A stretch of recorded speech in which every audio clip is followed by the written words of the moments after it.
I do want to talk about the meetup a little bit. So very excited for 2 interesting talks today, but I also want to talk about our next event. This is going to be on October 18th. It's called Women in Data, and it's going to be at Lyft headquarters. So we have a couple speakers lined up already, and we're working on one more, and then a panel of engineers and data scientists. So that should be really interesting. Please check that one out. I'd also like to thank Amplitude for hosting us. They provide all the food and the venue today. And I've been told there's more pizza on the way. So if you didn't get any of the first round, it should show up at some point. And also to say a few words about Amplitude, I want to introduce Curtis Liu, who's the CTO. Hello, everyone. My name is Curtis. Thank you, TJ, and the rest of the Big Analytics meetup for allowing us to host this particular meetup. Just wanted to also thank Jin, who organized this from Amplitude's side, and I also wanted to thank the speakers, Jon and Jeffrey, for 2 hopefully really exciting talks that we're going to get to listen to. A little bit about Amplitude. We are a product analytics company. We help our customers, which are product teams, understand how their users are engaged with their app or web application, their digital product, and ultimately make the decisions to help make their products better. A lot of what we do involves ingesting and processing a lot of data. We're processing 150,000 of data points per second. If that interests you, if that kind of problem interests you, if dealing with big analytics interests you, which I imagine it does, love to talk to you. You check out our website, amplitude.com/careers, and learn more. Thanks. All right, thank you. Yeah, let me go ahead and introduce the first speaker. Just get right into it. So his name is Jon Bratseth, and he is the distinguished architect at Oath and the architect and a main committer to Vespa. So I decided to look up some stats. It's on GitHub, so I looked it up. I'm sorry, you have the 2nd most commits. So someone beat you. But you do have the most additions, and someone else has the most deletions. But so he's going to tell us about Vespa, which is a big data open source product for serving big data. Thank you.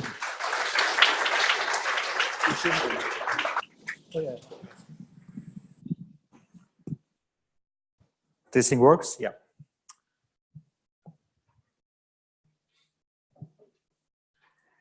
Okay. Starting now. Oh yeah. Going backwards. All right. I'm here. Sorry? Yeah, I'm done. Thank you. Great talk. Yeah. So I'm here to talk about Vespa, which is sort of at the end of the big data ecosystem. First you collect data, you analyze it and so on, but sooner or later, hopefully you do some serving to end users, and Vespa is all about that, as I'll talk about. So we call it big data serving engine. That was my nice slide created by a designer. Rest is mine.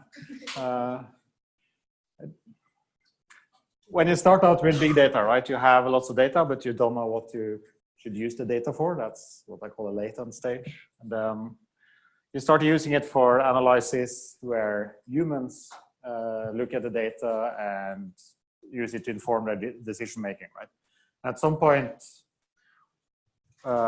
you start learning automatically from the data, which is where most of the current big data stack is, or most of the action is, right? Where you have Hadoop and all the machine learning tools and so on. But at some point, in most use cases, you want to get to the acting phase where you make decisions in real time based on your data, right? There's 2 kinds of categories of decisions you may want to make. It's where you can make decisions based on just looking at a single data item at a time. That would be a streaming application if what you're looking at is a stream of data coming in, right? Or if it is something that originates from a user but you only need to look at a single data point to make a decision, then it's what we call stateless model serving, where we have things like TensorFlow serving and so on, right? And those use cases is not what Vespa do. Vespa is doing the other harder thing, which is you want to make decisions in real time based on selecting from big data sets and evaluating machine learned models over lots of data points while the user is waiting, so with really low latency. That's the problem that Vespa is built to solve. So what do you really need to do to solve that kind of use case, right? Obviously, you need to take actions in real time. So you need to be able to respond with really low latency, typically less than 100 milliseconds, because we know that if users start waiting for more than something like 400 milliseconds, they get annoyed. In most cases, you also want your data to be up to date, which translates to handling a high sustained write rate to the data you are making decisions over. And because there's lots of users, hopefully, of your system, and you have lots of data, you need to be able to scale in those two dimensions. And because we can never be down if we serve end users, we need a system to be highly available, and that means we need to be able to recover automatically from hardware failures, redistribute data, route around failures, all that kind of thing. And we need to be able to evolve these kind of systems while we're online, while we're handling the queries, handling the write traffic, and so on. We need to be able to change schemas, change the business logic of the system, change the machine learning models, change the hardware, and so on, all while we are serving without disrupting any query traffic or writes. And because this kind of system needs to be part of the larger big data ecosystem, where you have things like Hadoop and Spark and so on for offline processing of data, and TensorFlow and other tools for machine learning and so on, this system needs to be integrated with those. So that's what Vespa does for you. It's an open source platform for what we call big data serving, which is what I just described. It actually comes from the same group, larger group anyway, that this also started developing Hadoop. And it was for solving a different part of the same use case, which was web search. I view web search as the prototypical use case for these kind of systems, because you have, since you index all the web, you index lots and lots of data, right?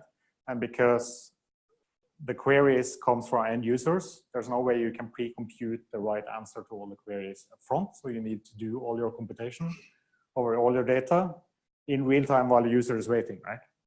And back when we started doing web search, we didn't have any technologies that could solve this problem. So we had to build all these technologies ourselves. And two of the systems we built were Hadoop and Vespa. We haven't been able to open source Vespa until late last year because of the very interesting IP rights situation in the search world, which I won't go into, but it's not an easy thing to do. But we have finally managed to do it, which is great, because it means this platform is now available to everyone. So just a few words. So how we use it at Oath and Yahoo. Yahoo is now part of a larger company called Outright, which includes other things like Tumblr and TechCrunch and AOL and whatnot. So we have about 140 applications of Vespa over there. Obviously, all the traditional text search use cases, but a bigger chunk of the use cases is personalization. For example, if you go to the front page of Yahoo or Yahoo Finance or News or Sports or whatever, you get a list of articles, and those articles are personalized for each user. And we don't do it in the complex and expensive way people used to do this, which is to pre-compute all the personalization, all the recommendations for each possible user offline on Hadoop first, and then serve those lists. We compute it on the fly based on a tensor describing the user, which we feed to machine learn model that is evaluated over all the articles and videos and so on as we have. And we do that on the fly in Vespa. So every time you visit this page is a query to Vespa that does that for you to compute the best articles for you, or at least best according to the models of the scientists. Another application of this, which is similar, is the native ads that are in this stream and used on many other pages as well, which is also another application of Vespa, which is similar, but has an additional twist, which is there's online bidding and billing of these ads going on all the time, right? And you need to keep track of the budget of each advertisers in real time. So every time somebody view these ads, we update the index in this entire Vespa system to deduct the money that was now spent by the advertiser. So we do all those updates in real time. So overall on Vespa, we do a couple of 100,000 queries per second on these systems. This number is a bit old and too low. Yeah, so it's quite heavily used. There are some other companies that have started using it as well, but there's not too many I can speak about publicly. Yeah, so let's move on. So in some more detail, what can Vespa do for you? It can do the traditional unstructured text search, where you have a text query and you have text documents, and you do a traditional search. You can also do structured search or structured data, and you can combine these two things as you like in the same query. It can do relevance scoring, both using the traditional natural language kind of scoring that we do in web search, but also using more advanced machine learning models like TensorFlow models, models saved in ONNX, which is a common format for most of the other tools that are not TensorFlow, like Caffe and so on. It can do query time organization and aggregation of all the data that is matching query. So distributed over all the nodes, you can run distributed algorithms in real time that groups the data and count values and so on over the data and return all of that. And it can do all this while it's handling real-time writes at a high sustained rate. So typically a couple of thousand to a couple of tens of thousands of write operations per node per second sustained. Yeah, and as part of the system, we also have a processing logic container in Java, because most applications have some custom logic that they want to run as part of the application and update at the same time that they change their schemas and so on. So we handle the updating of all of this for them. And because these systems can be large and consist of hundreds of nodes, we have a subsystem that manages the clusters and the nodes and the processes and so on for you, so people don't have to deal with that manually. So as I mentioned, the typical use cases are things like text search, where you want to do natural language relevance and so on, and personalization / recommendation, where you have some model of the user and some model of your data, and you run some machine learning model. But in practice, these systems are often more complicated than that, right? You have, in addition, you often have filters for what data you want to consider in each particular case and so on. And there you combine that with a structured selection in Vespa and so on. And a third big chunk of use cases are real-time displays, where you have a large data collection and you want to display some fancy thing or whatever using all that data to end users. So we want to compute that display in real time.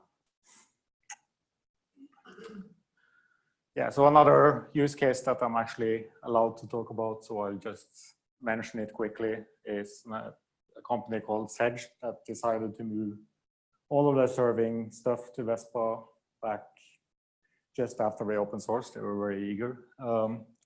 They spent about a quarter migrating, building a new search suggests service for all the searching on Vespa. So doing all that in about a quarter was pretty good. yeah, they are quite large, but maybe not in the US, I don't know. So where does Vespa fit in the landscape of open source products? As I mentioned, the focus on Vespa is big data serving. So large scale, efficiency, support for machine learning models and so on. The closest competitor, so to speak, out there is probably Elasticsearch, but their focus is more on analytics. By the way, this difference becomes very apparent with the bigger companies that we talk to that have really large systems. They all end up building their own custom subsystem to do the real-time searching part of their application, because they find they can't really do high sustained write rates to their Elasticsearch clusters while still serving queries at stable latencies. So they end up building some complicated beast with where they search many different things at the same time and so on. And if they use Vespa, they don't need to do any of that because we handle it. For the text search part, we also overlap with Solo, which focuses more on the enterprise search part of the world. I'll skip the rest because it's quite obvious. Since this is analytics meetup, I'll go into some more detail on the difference between analytics and big data serving.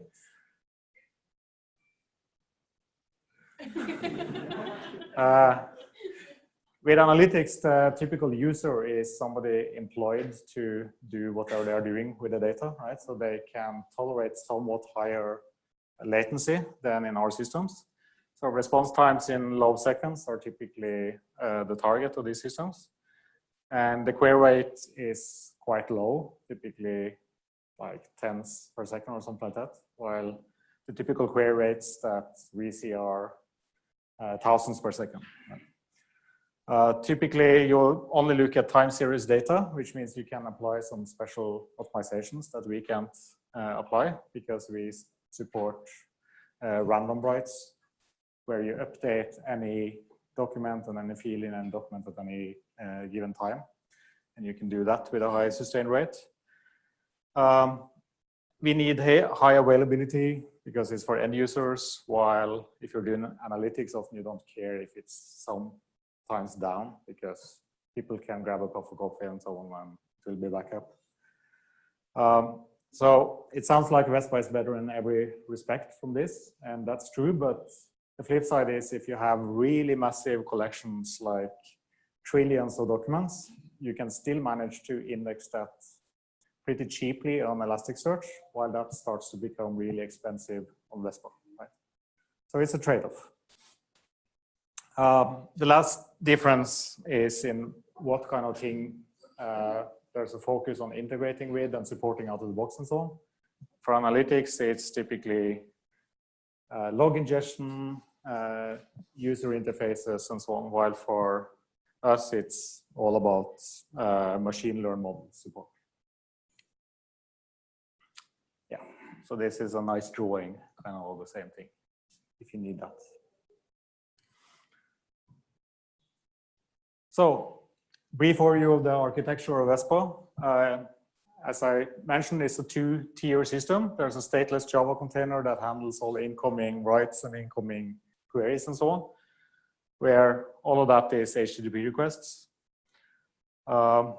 We run the global part of the processing of queries and so on there as well, which is natively part of Vespa, but applications can also plug in their own logic to process queries, formulate queries from some user input and whatnot, right?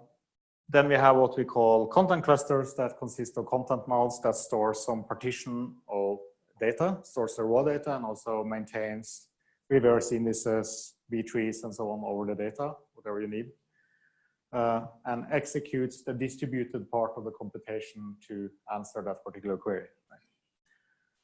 As I mentioned, this is a managed system, so there's a third component, which is the administration subsystem, which sets up these clusters and nodes and so for you. So what the user sees when they use the system is a higher level abstraction, which is what we call an application package, which describes the clusters you want, the capabilities they should have, and so on, and contains any Java components you want to add, if you have that, machine learn models, data schemas, and so on. Then you deploy this to the administration system, and that will set up the rest of the system for you. Whenever you want to change your application, you just change the application package, redeploy, and Vespa will seamlessly carry out the change for you without disrupting any of the read or write traffic. So the whole point of Vespa, right, is to achieve computation over large data sets with really low latency. So how do we achieve that? There's three main strategies, which are quite obvious. The first one is parallelization. When you execute a query, it doesn't execute on a single node, right? It executes on many partitions that have subsets of the data in parallel. And on each of these partition nodes, we execute on multiple cores in parallel as well, and share data somewhat between them while we execute as necessary. The second main strategy is we move as much of the computation as possible to the content nodes, so we don't need to send the data somewhere for executing machine learning models and so on. Instead, when you deploy your application package, if it contains machine learning models, which needs data and so on, we copy all of that to all of the content nodes. And when we need to evaluate those models, we can do it locally on the local data and in parallel over many nodes, which means you can scale much better than if you need to look up the data and send it to some stateless node for evaluation. And third and last, obviously, because this is in, after all, a search engine, we do prepare data structures at the right time to make the queries cheaper. And the prototypical example, of course, is the typical posting list that you have in search engines. But we also do B trees and other data structures depending on the kind of queries you want to support. Jon, how do you pass these ML models? Is it kind of a bytecode or a KML, or how do you pass that to all these nodes? Yeah, how do we pass the machine learning models to the content nodes? That's an excellent question, actually. I have some slides that goes into it in detail, but I'm not sure I'll get to it, so I'll do it now. So Vespa has its own built-in native tensor model and tensor mathematical language. So what we do is you can either use that mathematical language directly and just write functions or tensors to express your model as part of your configuration and just deploy that. But if you have if you're training with TensorFlow or PyTorch or whatever, it will already output the model in some format, and you don't want to manually convert it to some other form, right? So to make that simpler, we support those various model formats out of the box, so you can just save them directly to the application package and deploy. And in that case, we, in here, translate to our native mathematical function language, and we just send the configuration in that language over here. And we also distribute the data in forms of global tensors to all the nodes over here, which are the thing called variables, for example, in TensorFlow, which are no, we don't do that yet. So we run we run all our systems in a cloud that we operate, and we are doing experiments with GPUs, but so far they haven't been cost effective. And the biggest reason is that we need low latency, so you can't batch too much. And the other is there's typically a high update rate to the data, which is not that good for the GPU. But they are getting better, so eventually we'll go there. Yeah. Yeah. So that means we don't use technologies like TensorFlow serving. We do our own optimized C++ codes in here for this kind of thing. And that is, one thing is we can support many different formats and frameworks and so on just by doing translation over here. But the other reason is you want to do different optimizations when you want to evaluate a model over many data points with low latency than if you want to evaluate a more expensive model over a single data point, which is the typical use case for TensorFlow serving. Google do the same thing as we do actually, but obviously they're not sharing it.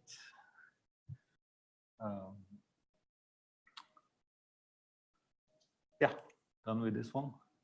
Oh yeah, here's a slide that talks a bit more about inference and tensors. So I'm not your data scientist kind of people, yeah. Yeah, you probably know what a tensor is. For us, a tensor is a multi-dimensional array of numbers, really. The fun thing about the tensor model in Vespa is you can name the dimensions, and that makes the math much, much nicer. But I won't go into that, but it's really, really nice. So we have a tensor math where you only have a few functions, actually six functions, but mostly it's join, map, and reduce, which takes lambdas, and that allows you to express all kinds of mathematical models that are using higher level functions. So we have a long list of higher level functions as well. You can find them on the documentation page on vespa.ai. So here's an excerpt from that page. Here are the high level functions, which are the typical ones that you use in machine learning. And the thing in red here, or magenta or whatever, is the equivalent expression in the low level 6 functions that we provide in Vespa. It's important for us to reduce it to this simple math because it means that we can optimize on this level with only these 6 functions and patterns of these 6 functions rather than worrying about the hundreds of functions that you have on a higher level. But as a user, you don't care, you can use the higher level functions directly if you like, or most likely just use one of these tools and save your machine learning model directly to Vespa and deploy it and forget all about this. Yeah. So this was my brief overview. Yeah, I have some more time, so I'll go into some more detail. But to wrap up this overview, Vespa is available as open source. You can find it on vespa.ai. We have quick start tutorials that you can run on ABS or run on your own laptop if you like. We also have a nice tutorial in 3 pieces that starts with you downloading a data set and then building a log, search, and personalized recommendation engine from scratch, doing all the steps, including the model training and deployment and so on Vespa. So that's pretty nice if you want to learn more about it. Yeah. So I know this is not, this is not necessarily what it's designed for, but often in, whenever you actually have to kind of do this kind of thing, so that's what Vespa is kind of designed for. You always have to do near neighbor search on the settings, right? It seems like Yeah. you right now support the. Right now you support the, I guess the tensor model, but you don't really support the nearest neighbor search natively, I guess, really, right? And so I'm wondering if you guys have thought about it. What is the design issues and stuff? Yeah, you mean the typical case is you have vectors, which are tensors, right? And you can reduce the nearest neighbor search to recommendation, right? You'll have a bunch of embeddings, and then you'll have basically you want to do many dot products really fast. Basically, is what it boils down to. Right? Use the product quantization or something like that, some optimization. Right. So before we had the tensor language and this general math, we had special purpose stuff for dot product and vectors for these kind of use cases specifically. Right. So you can still use that, but the tensor math is exactly as fast because we recognize when that is what you're doing, and then we reduce to the same code. Well, it won't work whenever you have something like 60 million or 100 million elements. It won't work whenever you have 100 million elements. But like let's say actually just say, Oh, that give you works. an Yeah. image and I say, show me the nearest neighbors for that image, right? So yeah, we do exactly that use case in Flickr. Yeah. Yeah. For 100 millions, it's not that expensive. You can always make it work as long as you pay enough, right? Because you can just add more, you can just add more content nodes and it will be as fast as you like, right? But at some point it's too expensive. Right, but for example, I can make it work in Elasticsearch with a CPU nodes using some kind of pro-quantization. Yeah, it's possible to approach, make right? it work Yeah. there as well. Yeah, So I was sort of it's wondering. more work on your part, but it's possible. Yeah. But it seems like it's, I would think that it's part of a normal of or like a new generation search engine. And I was surprised that you hadn't included as part of that. That we have not included it? Right, because right now you're just basically operating for all of the tensors. You're not just doing like a pro quantization, which basically in a way narrows down to much smaller search chunks. Yeah. It's borderline that kind of thing that fits into Vespa or is deployable. It depends on the data collection you have, how complex you want to do this. If you only have a couple 100 million documents or something, you can just do simple clustering and then find the clusters, and that works perfectly well. So we have some applications that do that. We are debating putting that into the platform. In use cases like Flickr, where you have billions and billions of pictures, you want to do something more complex, where they use an algorithm called, some Flickr people are LopQ or something, which is a two-level quantization where you also do rotating of the axis and whatnot. There's also actually an open source library that plugs into Vespa, but that's not the kind of code that we in my team wants to maintain because it's too sciencey in a way. We're more systems guys. Okay, thank you. I'll skip to my other slides to use my last 15 minutes. I'm not giving them away.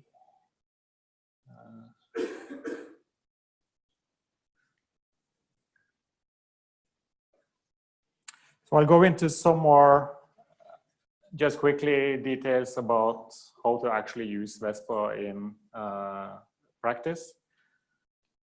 Oh yeah, I'll mention this as well before we move on because it's a common topic that people have questions about. And another difference from things like Elasticsearch, where you think about and care about how you shard the data. In Vespa, you don't really think about that, but Vespa obviously does it for you. So in Vespa, you configure each of the clusters with a bunch of nodes, right? And when you write data to it, Vespa will automatically distribute the data over the available nodes with a replication factor for the data that you configured. So if you really don't want to lose data, you have 3 copies and so on, right? You can also specify how many groups you want of the data, which is a group is a complete copy of all the content in the cluster on some set of nodes. And having multiple groups allows Vespa to automatically route a single query to just a single group rather than to all the nodes, right? So that allows you to scale to hundreds of thousands of queries per second, where the fixed factor per query per node becomes an important cost factor. Then that's when you want to do the grouping. Whenever you change these things, or a node dies or whatever, Vespa automatically redistributes the data in the background while you're serving and handling the writes and so on. So all that happens automatically for you, and you never really have to think about it. So in my team, we have a Vespa cloud for the company with about 140 applications where people change these things all the time. And we don't have any ops people. We have about half an ops person that do ops for all this. So we can't really require any manual operations or cleanup or whatever for any of this. It just has to work. So we have made sure it has done that. years of work, but now it works really, really well. Yeah, so that was that point. If you want, yeah, some technical detail about how it works as well. We use a small zookeeper cluster that runs on the same nodes to do the to make singular decisions about which nodes are up and down. And that gives us a shared global view across all the nodes about both the configured state and the current state as decided by the zookeeper cluster. Based on those two pieces of information, we feed to an algorithm called Crush, which from that can compute with no other input where each piece of data should reside on the system. So that computation can be done locally by all the nodes, and that's the basis for the data distribution and data lookup. Yeah. What sort of tools do you use to find data? Yeah, so actually we can go to a slide on that. So you use HTTP typically to call Vespa. If you want to write a document, you can just post it as an HTTPS post request. And the document is just a bunch of fields, right? You can have binary fields by base 64 encoding them and so on. And then you can do get to the same documents and you can query and so on. So this is good for simple usage, or if you have lots and lots of clients, for example, if you do writes or updates to your documents from thousands of front-end nodes, this is the way to do it. And you can update single fields as well, which is typically much faster than updating everything, right? But if you want to feed with really high throughput, then HTTP is not very suitable. So we have a standalone Java client that does that for you by multiplexing over many HTTP channels in parallel and chunking up the responses it gets back and so on. So if you want to feed with maximum throughput, that's what you want to use. Do you plan for any integration with any other systems like Kafka or Lambda? Are we planning for integration with other stuff for writing? So we have integration out of the box with Hadoop for writing. So you can use Vespa as a data, whatever it's called in Hadoop. There's a plugin. You can write directly to Hadoop, but it ends up in Vespa. Kafka, I've written the pseudocode in Kafka to so many people now that, yeah, that will probably happen soon because it will be faster to just support it. Other than that, no more plans, no. Yeah, so if you want to install Vespa, what you do, we distribute RPM packages and Docker images. We do new releases to all our production systems about 4 times a week, and those releases are the same ones that goes out to publicly. So they change pretty fast, but they are always highly tested in production by the time you see them. So they are pretty good quality. When you install, all nodes have the same packages or the same image, and it's up to Vespa what different roles the nodes will have based on what you say in your application package. So the only thing you do on the nodes, you install these packages and you set a single config variable that points to the configuration subsystem of Vespa, and the rest is handled by Vespa. So the configuration you see as a user is what we call an application package, as I mentioned. So everything goes into the application package, and there's a command line tool for deploying the application package to Vespa. You can also do it over HTTP if you like. Almost all changes can happen to live systems, so they just happen when you do Vespa deploy activate. You don't need to restart anything or anything like that, but there's a few things like changing ports and so on that requires restart. You can also change the Java code you have without restarting. Yeah? So versions of a model to test out? Yeah, is there support for multiple, for experimentation, typically bucket testing and things like that? Yes, we have support for it because you can have multiple models, multiple versions of models, multiple versions actually of the same code, even running at the same time. We don't have like a bucket test framework where you define it. It's just that you can have as many things as you like and name them and version them as you like. And then typically the A/B testing tools and so on are further up the value chain. It's just a parameter going down to the Vespa layer that chooses some of these things. Yeah. So what's in an application package? We can go through a minimal one in completeness. So you need a file called services that just lists the clusters that you want and their capabilities. In this case, we have a cluster that should have search middleware, should have the document API, and have these nodes, just a single node.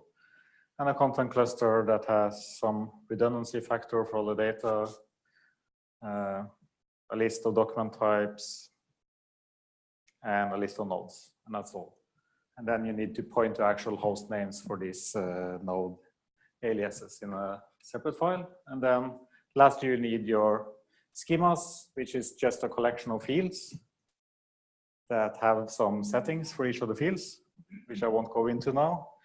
And here you also have the what we call rank profiles, which contains the expressions that actually tells you what to compute when you're searching this. And you can have as many of these as you like, and they can be point to different files and whatnot when it gets complicated, which these things typically do.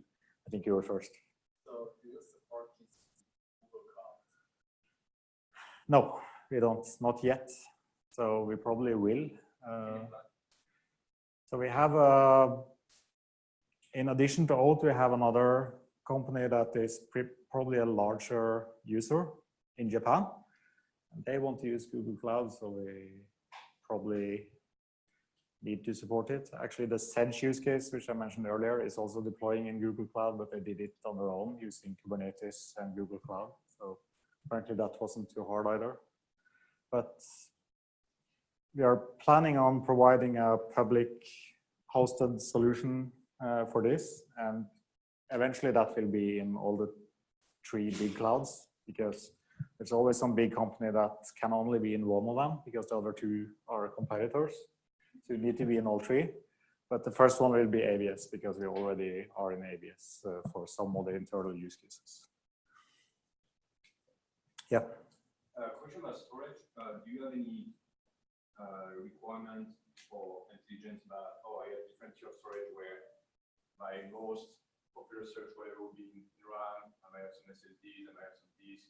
Yeah. You have this mix of topologies, and how do you rank where which document goes where in terms of your sharding itself?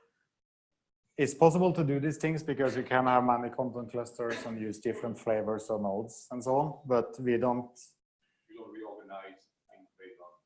We don't do it automatically for them. We don't recommend it because it's typically better to have even mix of all kinds of data on all the nodes, and then use the mechanisms built into Vespa to make sure that the hottest data is always closest to the CPU, which it will do for you out of the box. So is it an assumption that everything is traffic in memory, or it's no, it's not an assumption. No. So how do you decide what document goes on disk and what stays in RAM? Well, that's just based on the what's actually being looked up in queries. Mostly, there's also field level settings for this. Like some fields you want to have always available in memory, so you mark them as attributes. You can do things like that. Yeah. Yeah, I think I mentioned most of this. There was one more thing I wanted to mention, but what was it?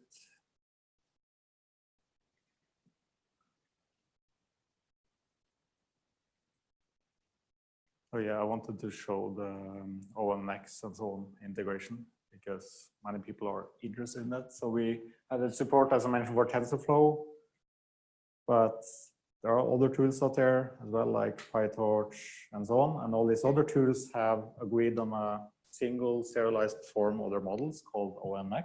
We also support that. So if you use any of these tools, you can just save your model directly into the Vespa application package, just in a directory called models, and that's it. And then you can reference them like this, just using the name of the kind of model and the path to the model, and optionally the function and output if you have more of those, and that just works out of the box. And the nice thing is we can optimize even across these functions, right? Because they all get translated to the same language. And that's the kind of deep optimizations that you really want to do. You want to look at the whole expression backwards, because the way it's typically expressed is you translate the tensor to some other tensor and so on, but eventually you collapse it down to something really small. And if you work backwards, then you don't need to write as much memory for intermediate structures. So that's pretty nice. Okay, I don't think we have time for anything more. If you have more questions, feel free to find me and shoot me a question. These decks are also public, so I can share the Google Doc links if you like. Yeah, I think that's it.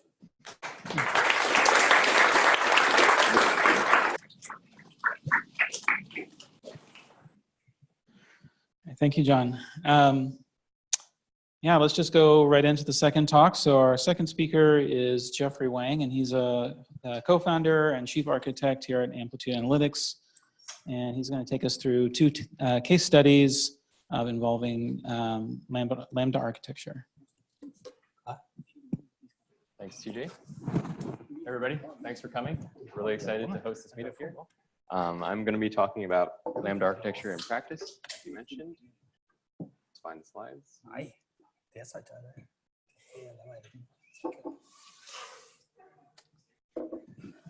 All right.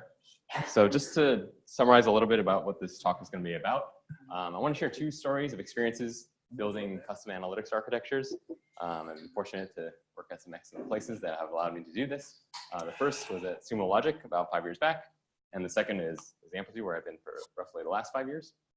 And the point of these stories is that I think there's a lot to learn about the principles and trade-offs when you're building distributed systems by just hearing how stuff played out in practice, what was good about it, what was bad about it, what I decided to do at Amplitude after what I learned at Sumo. And so hopefully you'll find some value in these stories as well. The last is about Lambda architecture, which we use very much here at Amplitude because I think it's a very good design pattern. But there's been a lot of buzz about Lambda architecture over the last few years, and the perception, maybe is that it solves a bunch of problems for free. The reality is that there's a lot more to it than you might expect, and there's a lot of things that come up because when you're building systems, it's all about trade-offs. Nothing just solves all of your problems. And so I'll be talking a little bit about the types of things that come up when you try to use Lambda architecture and how you can best deal with that so you get the best system in practice. All right, before I start talking about these stories, I mentioned I'm talking about two custom analytics architectures, and you might be thinking, all right, should I build custom analytics architecture? Why is this guy talking about that? And for the most part, the answer is no. Not just no, but like no. Like don't think about building a custom analytics architecture unless maybe you work at an analytics company. Usually if you're on an analytics team at another company, like I definitely would not recommend it. Maybe if you're Facebook or Google or whatever, but it's a lot of investment, and there's a lot of really good tools out there. As I mentioned, I worked at Sumo and Amplitude, which are both analytics companies, and so the architecture and infrastructure that we build is very core to our business, and so there's a lot of benefits that we get out of it that you generally wouldn't if you're doing analytics for another purpose. And so just keep that in mind. Don't go home thinking, oh, I'm going to go build this new custom analytics architecture. Probably won't be worth it, but if you do want it, you can come work at Amplitude. All right, now that we got that out of the way, I want to talk a little bit about Lambda architecture and just kind of recap, what it is, what it's good for. I'm sure many of you have heard of it, but it's good to just refresh our minds of like why this thing even exists in the first place. So the Lambda architecture was introduced, I think it was maybe 7 or 8 years back now, in this blog post by Nathan Mars. It was very provocatively titled, "How to Beat the Gap Theorem." If you go back and read it, there's not that much actually about the gap theorem, but and beating the gap theorem like conceptually is a weird thing. But at a high level, it's just a data processing architecture that is generic, scalable, and fault tolerant. And so those are just words. What does that actually mean? If you think about, so this is the diagram on their website. The kind of key insight behind the Lambda architecture is that this upper half of the architecture, I guess, is very simple. So if you have your data set of whatever it might be, in our case, it's like event data, and you have a batch layer, you're running MapReduce jobs on Hadoop or something like that, and then you produce these views that you can put in whatever database, queryable database you want. That's like a very simple to manage architecture from a correctness and robustness standpoint. When you run MapReduce, if it fails, just retries. You don't really have to deal with any live mutability issues, things like that. And so, yeah, that's the first premise of Lambda architecture. Batch is super simple, and so we want to rely on it as much as possible because simplicity is very good in distributed systems. The kind of interesting innovation of Lambda architecture is this idea that you might want to run a second layer in addition to batch in order to handle real-time data. And so this is sometimes called the speed layer, sometimes called the streaming layer, real-time layer. People seem to not have decided on a good name, but I'll call it real-time for the most part.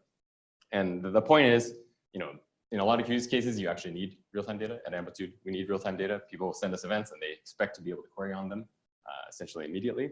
And so that's when batch falls over, right? It's great that it's robust. It's great that kind of produces good quality data long-term. But if you can't handle real-time queries, like, that's a lot of use cases missing. And so again, the key innovation here is that you can kind of split the use cases where you have the real-time data going in here, but then you also have a second, like the same data goes through the batch pipeline and eventually replaces the real-time data so that long-term you have just batch stuff and then real-time has like a most recent range of data, whatever you decide that to be. Cool. So that's the that's the innovation. It's actually not anything particularly mind-blowing. It's just this nice use of 2 different systems to kind of achieve a lot of nice benefits. So what are these benefits? So first, yeah, it allows you to query data in real time. That's very important. The second is fault tolerance, which is kind of a property of batch systems. Right? Again, I'm mentioning, if something is broken, you can retry and you don't really have, there's not a lot of implications of that. And then similarly, you can reprocess data. And so this is something that's much harder to do in incremental real-time systems.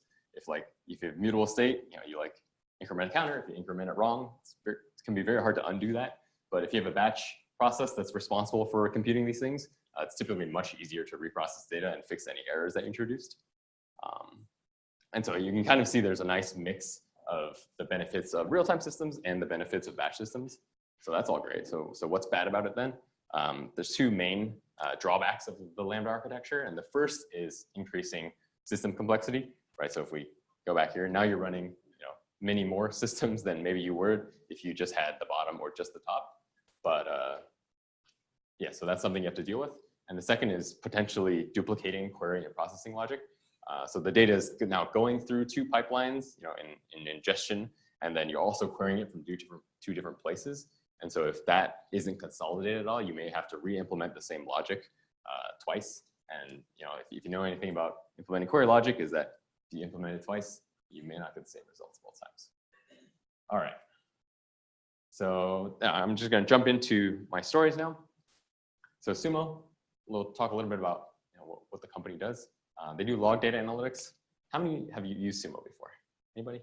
All right, we got 1, we got 2, 3. All right, pretty good. So they collect text-based log data, usually produced by your applications or servers, and then you have interface to search, filter, parse the logs, and then you can apply aggregations to kind of build charts on top of that. This is from like a recent press release they had. They analyzed more than 100 petabytes of data daily. It's a pretty good amount of data. Doesn't say how much they ingest, and I don't have numbers from recent times, but the volume of data going to Sumo is actually really high, and so you can see a lot of the practical implications on the architecture. Okay, just to give you guys an idea of what the product looks like a little bit. At the top, there's like this search box. They've got kind of their own query language where you can do a search and then apply some filters, and then it shows you like what logs match, and then you have some aggregation at the bottom. I want to dive into this part just to, I find it's very useful to have a conceptual understanding of what the product is supposed to do before we talk about architecture. At the top, you see, this is kind of you specifying the log lines that you want to query on. So you're looking for, some security logs that are, subtype web filter, and then you can apply all these essentially streaming operations on the logs. And, it's kind of like Unix pipes and things like that. And so you can parse stuff out. You can match regexes. And then you can do some aggregations at the end. And so you just think of this as like the model of the types of queries that Sumo is trying to support. Okay, so then now let's jump into the actual architecture. So keep in mind, this is from like early 2014, so a while back. I'm sure things have changed. If anyone out there from Sumo, don't jump on me because I have an out-of-date picture. This is just for educational purposes. All right, so here's a very high-level picture of the architecture. So we have all this log data coming in. It's pretty easy to understand. And the first thing that it runs to is an indexer process. So in the Sumo backend, the full text search that we were looking at the very beginning of that query is powered by Lucene indices. So Lucene is just an open source Java library for full text search. And so the indexer is processing all this log data that's coming in, producing all these Lucene indices, and then it uploads them all to S3. It also stores a little bit of metadata about what these indices are, what time ranges they could cover, things like that. And then on the search path, it's pretty straightforward. A user issues a search, and then this little search machine down here downloads those Lucene indices that it needs to query on. It looks up the metadata first to decide which indices are important to query on. So depending on what customer you are, what time range you're looking at, maybe some of the filters that you've applied.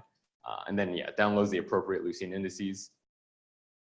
Once it has the indices on the local disk, it just runs the Lucene query to find the rows that match, and then it applies all of those operations on top where you parse out information and produce aggregations, and then finally the query results go back. So the first thing you might notice about this picture is that there's kind of no querying from the ingestion path. And so before a piece of data appears at all in a search result, it's got to go through all this to S3 and back. And so because of that, there's kind of a requirement. Sumo is primarily used for like operational purposes. So like, your server crashed or your application's broken, you got to go figure out why. Can't have too much latency on that. And so because it's not querying from the ingestion path and indices have to go all the way through, it's kind of necessary to have a pretty short time that data lives in the indexer. And so, if I remember correctly, which I may not, it was something on the order of like 2 minutes. And so indexer is essentially constantly producing indices every couple minutes and publishing them to S3, updating the metadata. And so if you think about, back from an efficiency perspective, like producing indices that quickly is probably not ideal because if you have a text index, the bigger it is, the faster it is going to be relative to the size. And so what you end up happening is this problem of fragmentation. So every 2 minutes, like lots of indices are being produced because they're sharded across all the customers, and even within one customer, if the data volume is high enough, you got to produce many indices. So you end up with lots and lots of files in S3. Cool. And so the thing about fragmentation is that it's a serious performance killer. So if you take like a large customer, maybe you're writing like 100 indices at once because the volume of data coming in is just so fast. You do a little bit of math, there's 722-minute intervals per day. So you end up producing like 72,000 indices for that customer every day. So that's pretty rough. If you then do something like a 30-day query to analyze your log data over last month, you end up with like 2 million indices. That's like a lot. And if you know anything about querying stuff, like querying files, like you don't want to query 2 million files if you don't have to. That really kills your disk and makes you unhappy. And so, okay, so how do you do this? So, you know, that was like the original setup of the Sumo architecture, but you know, then when you ran into larger and larger customers, you ended up with queries that were just really slow. Even if, yeah, you're kind of scaling out, it's just the fact that there's so many files just kills performance. All right. So what do you do? So they introduced this thing called the reindexer, which is, all right, so we know the problem is fragmentation, got like all of these files in S3. So, well, what do you do? It's pretty straightforward. You just take all those indexes, you reprocess the data, and produce a bigger index at a later time. And so this is kind of bypassing the problem of the 2-minute buffer by saying, okay, you know, we know when the data is coming in, we can only wait 2 minutes. We'll deal with that. But at a later time, we can just go and fix that problem and, you know, bucket it into many hours or a day, or, you know, however big you really want it to be. And then, you know, you update the index metadata to say, hey, instead of querying all those little files, query this one big file, and yeah, and performance improves. So that's pretty good. Why did you choose S3 at the first place? I didn't choose it, but S3 is a pretty good place if you want to put a bunch of data cheaply for long term. Sorry? I mean, like read and write latency. Oh yeah. Okay. Maybe I didn't explain this completely. So when the data is actually being queried, so the very first time you download it from S3, but then you have a bunch of local disk that's caching it. Yeah. So yeah, you definitely don't want to actually download 2 million things from S3 at query time. That'll definitely not work. But yeah. So yeah, actually, it's a little bit more complex than that. Even when the indexer produces the file to S3, it actually tells the search side to prefetch it. So the S3 is really just for long-term storage. And so then it makes it easy to scale out search. You can spin up a bunch of new machines. They don't need to like shuffle the data around among them. They can just download it back from S3. But yeah, the queries are actually done off local disk for the most part. And yeah, if you do hit S3, it really kills your performance as well. But yeah, even on local disk, fragmentation is a big issue. Okay, so now we have these, you know, two systems. We got the regular ingestion path, and then we have like a reindexing path. You know, you'll notice I didn't make any mention of Lambda architecture yet, and that's because, yeah, when Sumo was originally built, I don't think Lambda architecture existed, and this is not quite a Lambda architecture, even though you can kind of almost think of it as one, because like here's like kind of your real-time path where, you know, you're producing all of these things that are queryable, and then yeah, like later you go and fix it with batch. It's kind of Lambda architecture, but like where is it a little bit different? There's like two pieces of it, maybe just one piece. The first is that, you know, these little files that you're reprocessing by the reindexer, they're not the original raw data, right? So they're already leucine indices that were produced by the indexer. So if you imagine you have a bug in the indexer, well, it's going to produce a bunch of buggy indices, and maybe those buggy indices don't even have the right data anymore. That reindexer can't fix that for you, which is one of the big benefits of a Lambda architecture. It can go back and fix errors in the real-time layer.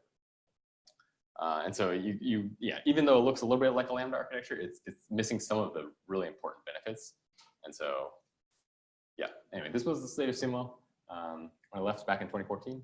Don't know really where they're at today, but you know, there was a lot to, you know, they built a really great product on top of this, but there was a lot for me to learn about the infrastructure that I kind of took with me to Amplitude. All right, so again, I'm going to start a little bit with what we do here at Amplitude, so you kind of understand the product and therefore the implications on the infrastructure. It's actually, you know, has a lot of parallels to the Sumo product. Instead of collecting log data, we collect JSON event data. It's a little bit more structured.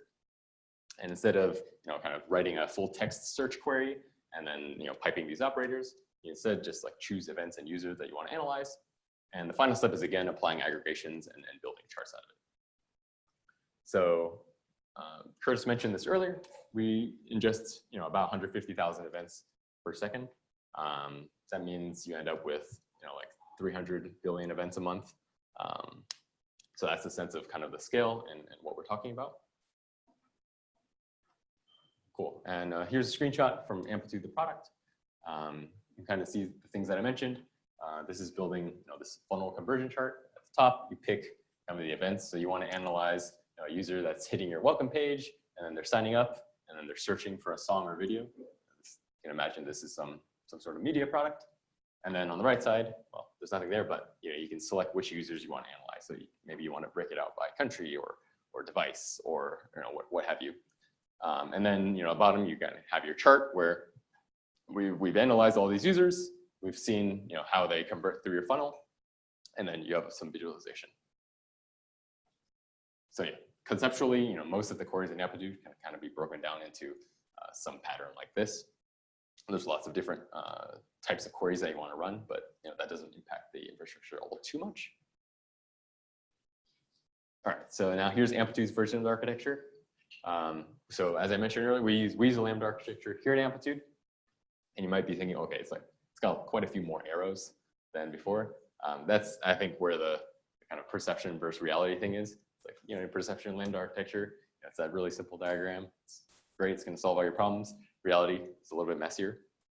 Okay, so let's break it down and try to understand what's going on here. The first main difference is that we have this top path. So we also use Amazon S3 as our primary storage. We send all the raw data into Amazon S3, just directly. And that's really important because then we always have a copy of that data long-term. And so if we ever need to go back to it, we can.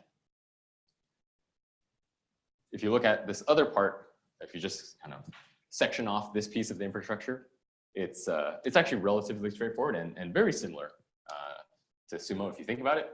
So you have this arrow is coming from S3 instead of from this side, but you have this batch process, we're calling it, that is producing what we call chunk files. So instead of Lucene indices, which is what Sumo used to query on, we produce what we call chunks, which are column-oriented files with the raw data. So think something like Parquet or RFC. And so we just do that with a batch process on a daily cadence, roughly. So that's very different, right? So we have a daily cadence versus the 2 minutes. In the Sumo case, we have similarly a metadata store that tells you, what these chunks are, what time ranges they cover.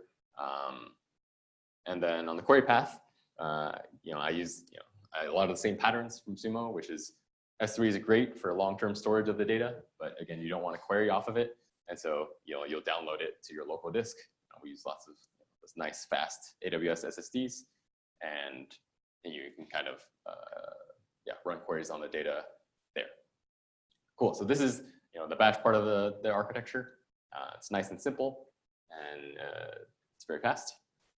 So the complex part really comes from over here. And the real-time system. So, in your incoming event stream, it essentially forks off to the real-time system. So that's seeing all the events live as they come in. And, oh, you have a question? Just a quick question. Yeah. Document data, do you store into S3 also, or you just keep memory? We actually put that in Dynamo.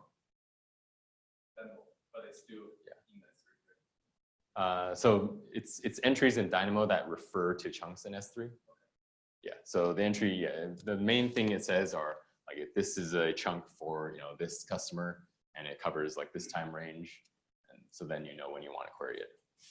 Yeah, at Sumo the chunk the metadata store was actually an a custom in-memory database. I didn't work on that, so I don't know too much about it, but yeah, it was a little bit different. Okay, so then the real-time path is what's complex. We're forking off the data here, so real-time seeing all of its own data instead of just producing. So the one thing about columnar files is that you can't really produce them incrementally.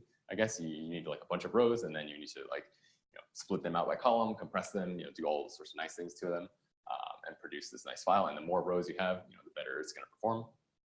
Real time, you don't really have that luxury because you need to be able to query on it immediately. And so what we end up doing is you have sort of a hybrid row/column oriented structure where things as they're coming in, they start out as row oriented, and then you have to just scan over them. It's pretty slow to query, but once you have enough, it kind of produces a small column file, and then maybe it'll get bigger eventually. But the nice, yeah. So yeah, it's just about to get to that. Yeah, so the way that this works is that when you query it, for data that's living in real time that hasn't been processed by the batch system yet, so that's like a day of data, it's doing the query here. And then for data that's in S3, it downloads the chunks onto the local disk and queries them. And then, yeah, the query results are joined together before we send them out. So like downloading this chunk file, that is another latest chapter. Yep. Well, yeah, we do similar things where we like prefetch the data onto the local disk. So yeah, the vast majority of queries on this system are hitting local columnar files. So what the window size for the real-time part? We use a day. Yeah, so it's actually relatively long. You almost want it to be like as much as you can get away with, because the more you can batch together, the more efficient that part is going to be. Sorry. So the real-time part is complicated. Yeah. So actually, for some customers, we do it more frequently because if they have really high data volume, having a day of data in a not optimized format is actually very slow to query. So yeah, we have it a little bit different for different customers, but most of them are a day. Like high rate, like data, one day window, it reduces the performance. Exactly. Yeah. So if it, when we think about query performance, we want it to be the case that this path is like never a bottleneck. And so yeah, if you think about like Amplitude queries, most of the times they're on like a 30-day to a 1-year time range.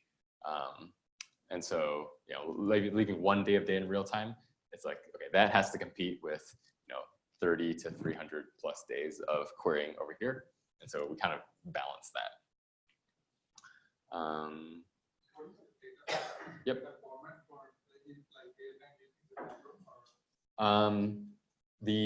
When it's in transit, it's almost always just JSON. Yeah. So yeah, we just use compressed JSON everywhere. Store it.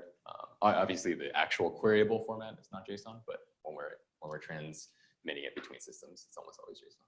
How do you do windowing? Like let's say some records is already there, it's being updated recently. Like you have to do some windowing function and do kind of stuff, right? Yeah. So one, we actually don't have updates, right? It's a append only log system, but there is still some windowing concern. I'll actually talk about that in a little bit. That's a good question. Okay. Was there anything else I wanted to say about this? Yeah. So we joined the data together. Yeah. This is the more complex part because there's a lot more like incremental stuff happening here. Producing files and then like rewriting them into a different format. That's complicated. Okay, so to talk a little bit about kind of the benefits of the way we've designed stuff. One, canonical copy of the raw data is always available. That path at the top, very important. Would recommend it to anyone building anything. Second, it's easy to reprocess. So going back to the benefits of Lambda architecture, because it lives, because we have a batch process, those live in S3, pretty easy just to rerun the batch process, replace the file in S3. Got to do some cache validation, but that's not too bad. Talk a little bit about this, balancing the performance in both layers so that it's good enough for what we need. And then obviously we can query it almost immediately because the time between the data coming in and hitting our data collection servers, going through, we have some Kafka layers, and then getting to this real-time system is definitely less than a minute, and often like 10 seconds, and that's really nice for especially when people are testing stuff and debugging and just observing live trends as they release a new version of their product, things like that. The main thing that was a takeaway for me is confidence in the long-term data layer. We know that if we ever mess something up, or even if we did everything correctly, but we want to implement like new features in the future, maybe that chunk file has to change. We can always go back and do that. We have all the raw data. We can reprocess it all, produce new chunks. We actually are kind of doing that today, where we're revamping the storage layer of the infrastructure. And so that involves going back and rewriting all of the files we had previously produced to be high performance, support new features, things like that. And so this confidence in the long-term data, I think this is the real benefit of using a Lambda architecture, is that you'll never wake up one day and be like, wow, we had this bug that was there for the last 2 months, and now all that data is just forever broken. That helps me sleep at night. All right, so this is, I think, the most interesting part of the talk, hopefully, which is, how do you actually manage the drawbacks of Lambda architecture? It's easy to talk about the benefits because they're pretty straightforward, but like what happens, how do you deal with these other issues that can make it more painful? So the first is system complexity. So as I mentioned, this is the complex part of the system, right? This is why Lambda architecture has system complexity as a drawback as opposed to just the batch system. And we have an interesting approach here, which is that for the most part, the real-time system is going to work okay. And the main thing you want to protect yourself against is somehow the real-time system being malfunctioning, causing your queries to fail or be wrong and things like that. And so what we do is actually a very simple operational thing. This is like very practical. Is we just allow that link to be killed at any time. We don't want to do it very often because then you can't query the real-time data, but you can really easily protect yourself against the complexity of that and kind of box it in here by just saying, hey, if in an emergency, you can kind of not query the real-time data, and then everything else kind of functions the same. Again, our window is about a day, and so you kind of say, oh, hey, the last day of data is like not available right now as we figure out what's going on here. But that prevents real-time from having like larger implications on like our system. One of the second drawbacks is duplicate query logic. And so it's not super important what's in this class, but we have this interface that we call the chunk reader. And you see it's got two implementations over there. One is for the real-time data and one is for the batch chunk data. And this interface lives at actually a very low layer in the query system. It's like the layer at which you're actually extracting the information from the file before you've applied any sort of application logic on top of it. And the point of that is because we have both of our file formats, the real-time one and the batch one implementing the same interface, that's actually the only thing you need to re-implement for the two systems. And so that's maybe on the order of a couple of hundred lines of code for each one, something like that. So it's not that bad. Whereas we have like many thousands, tens of thousands of lines of application logic on top of that to support all of the queries that we do, and that is completely shared. And so this is one nice thing about the fact that we have a custom analytics architecture. We control both the real-time and the batch systems. We can kind of have this unifying abstraction pushed down really low. If you use something like Hadoop and Cassandra, well, like they don't really have the same abstraction. You need to figure out what to do on top of them to unify it, and then you might end up having to do duplicate query logic. But whatever you can do to kind of push that abstraction as low as possible will kind of help you avoid this problem of duplicate query logic. Okay, and then the last one is the windowing problem, or handoffs, as I like to call it here. And so it's a pretty simple diagram. So let's say the real-time layer has these 4 pieces of data, A, B, C, and D. And then right now when you query it, all the data just comes from the real-time layer. It's very simple. There's no duplication. You don't have to worry about that. But at some point, batch is going to go and process some of those. So let's say batch processes A and B. It still lives in real time because you don't want to deal with some race conditions of like deleting it too fast or things like that. So we leave it there for a little bit. But if you kind of naively queried both systems, you might actually see A, B twice, right? 2 A's and 2 B's. And that would be really bad for your query results if they're just randomly duplicates. And so what we do is the query system actually has essentially a cutoff point that it manages, and that's a per query cutoff. So it's like when you issue a query, it kind of looks up, okay, what is the furthest that batch has progressed? In this case, batch has processed A and B, so it's processed everything up to B. And then the query system asks, okay, batch, query everything up to B, and then real-time query everything after B. And so that provides this like discrete cutoff point that you won't have duplication. And then eventually you delete A and B from real-time, and then you could just continue querying it this way, and it kind of works. Yep. You guarantee there's no window where the batch is still processing. Yeah, so the way we guarantee that is when the query system asks like what should come from batch and what should come from real-time, it doesn't say B until batch is actually done with B completely. And then real-time doesn't delete B until whatever, an arbitrary window. It tells it how far it's gotten. So we have sort of, but we have like a piece of metadata that records like how far batch has progressed. And so we check that first, and then we ask both of them for their disjoint data sets. Could be. We use Dynamo, strong consistency. It's, yeah. I mean, if you're thinking about it in terms of, yeah, system without strong consistency, then yeah, I think it's actually still okay, as long as, yeah, batch, like if you say, let's say you got A instead, even though B was done, it's actually fine, because then batch will just, you know, serve A. There's a chance that if you're really aggressive about deleting B from real time, it'll no longer be there. That's the risk you run.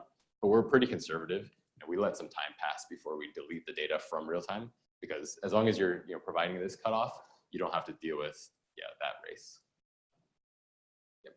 So here the question is, in the batch part, you can metadata. Suppose you search the metadata to the index and find out which block, like maybe a few blocks from the batch side. But from the real-time side, normally there's no metadata, so you have to feed all the like BCD, right? Let's say you start from BCD. So the volume size, like the real-time, normally is bigger than the batch side, if it's the same window size. What do you mean by bigger? Two like a parallel run or a sequential run? They're running parallel. Parallel, okay. Yeah. So parallel, let's say in like after B, like after B, this one, right? B, C, D, E, F, whatever. So you run, you search for the index for the metadata, you get like 2 chunks. And for the real time, actually, you can like maybe you fetch 3 chunks. So the bottleneck will be the real time part. Yeah, could be. Is it possible, right? Yeah, I mean, so what happens in practice, right, is like if we're dealing with 30-day queries or whatever, you know, there's going to be like many like thousands of chunks over here versus you know, just like a couple. Yeah, the batch part is huge, but after like it depends on filter. So if the filter Yeah. So you actually only fetch a few blocks. Yeah, it's definitely possible. Yeah, if you imagine running, yeah, like we have some charts that are like real-time charts, like looking at the last couple of days. Yeah, then the bottleneck will be that. Do you dynamically adjust that one? Say you have like B both sides, B can be from this side or from that side. But based on your index, actually the batch side fetch only a few like the blocks, and the real-time side fetch more.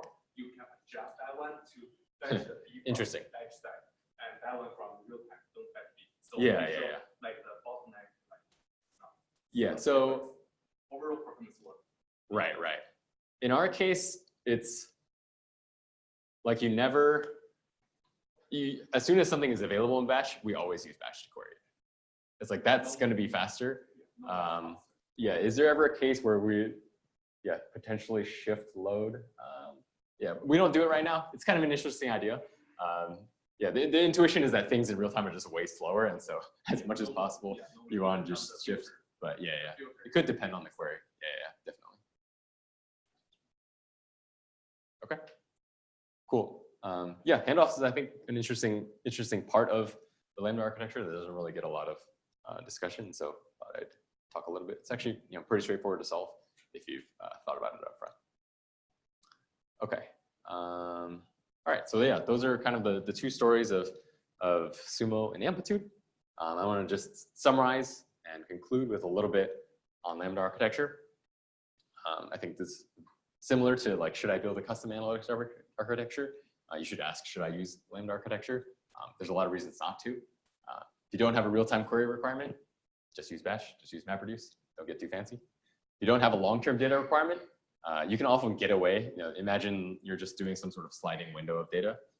We store data, you know, essentially forever here at Amplitude, and so that's not true for us. But if you really do have a sliding window of data, it may not be that big of a deal that you don't need confidence in your long-term data layer because it just doesn't exist. If you make an error, you know, maybe it's there for a couple days or a week. You'll probably get over it. And so it's like, maybe you don't need the batch piece of the system to kind of recorrect things. And last, if operational simplicity is super important, would probably recommend against it because you're just going to be running more systems. You're going to have to deal with more stuff. If operational simplicity is important enough that you're willing to sacrifice one of these 2, yeah, you probably don't want to use Lambda architecture. Cool. And last, I just want to wrap up with some principles that I think are kind of valuable takeaways from these stories. First, always keep a canonical copy of the raw data. So many things that you might want to do with that data in the future. Don't limit yourself. Second is giving yourself the flexibility to change, kind of ties into it. That has been just like super empowering from a product development perspective. Like we're thinking about, again, we're thinking about us building a product and not just a system that does what it's supposed to do right now. Lambda architecture is very much about simplicity and robustness, like in the right places. So it makes things operationally more complex, but it makes the simplicity and robustness of the long-term data layer better. And so like figure out what you want and what is important for what you're building. And you can do that by understanding the requirements of your system really well. So we know that we want to store data for the long term, and we want to be able to recompute things about the data in the past. We want to be able to serve real-time queries. All of those are very important requirements of our system, and that's why led me to use the Lambda architecture here. Last, everything is a trade-off. No such thing as a free lunch in distributed systems. Yeah, so hopefully you all learned a little bit, and here's some links. We have an engineering blog where we talk about various things in distributed system space, as well as other stuff. You can reach me, Jeffrey at Amplitude, if you have any questions or just want to chat. And as Chris mentioned, we're hiring lots of engineers. So we would love to talk to you if you're interested in this stuff. All right, go ahead. So you worked on this Lambda architecture. So for any customers, have you come across this requirement of like when we are ingesting the data in the real-time layer, right? Mm-hmm. How do you validate, like when you're doing the real-time ingestion, like data quality is the correct one? I mean, like, how do you validate real-time data? Whether, what is the quality? Is it like ingestion is doing the right thing? Are you ingesting the right data, or is there any data corruption happening, or have you come across this kind of? So are you talking about like end-to-end validation of the data set and things like that? It's pretty hard to do in that you usually need some like external knowledge about what's correct. So like we see what data we see. We check, the ingestion layer, this much data is coming in. At the query layer, this much data is being shown. If those match, we feel good about like validation from our system. I mean, there's like a big open question of like, what did the customer actually send us, and like, is that what they expected? So I don't know I'll if give that's. you one example. Yeah, sure. We are also seeing the same problem, and we are trying to solve the problem. Yes, I have a transactional system like database, right? And then every transaction I'm trying to ingest and then trying to do real-time query on that system. How do I make sure like my real-time events are correct? Like like ingesting the real-time events correctly. Interesting. So I have a source of truth, which is basically my like database, right? Yeah. But how can I like validate the data when it is basically coming as a event? So you're saying that the system is okay. I mean, like you basically pull the whole record and then you match your database and then whatever you have ingested in like your batch system. It's easy to compare, but when the events are coming, I mean, that's an open question. Like right. So are the events the things that are updating your system? Yeah. Okay.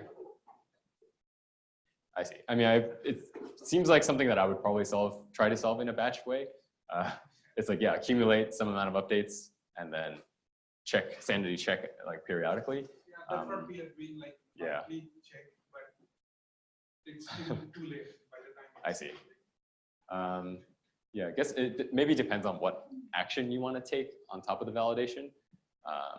If you're just sanity checking, then it feels like a batch approach works. But if you want to do like, I don't know, if you're thinking about like auto correcting the data or flagging an alert or something, I'm not exactly sure.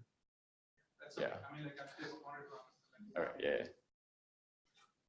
Well, I mean, what we do have is, again, this is like more of an application level validation. So we do have, like monitoring as a feature. So in that case, it's validation against what the customer expects. So they might say, hey, we expect, the number of users who are doing this particular event or interacting with this feature to be, 10,000 every hour. And then, as soon as that happens, we like run some queries to evaluate it. But that's like very much application level validation as opposed to system level validation. Yeah. Anything else? All right. Thank you all for coming.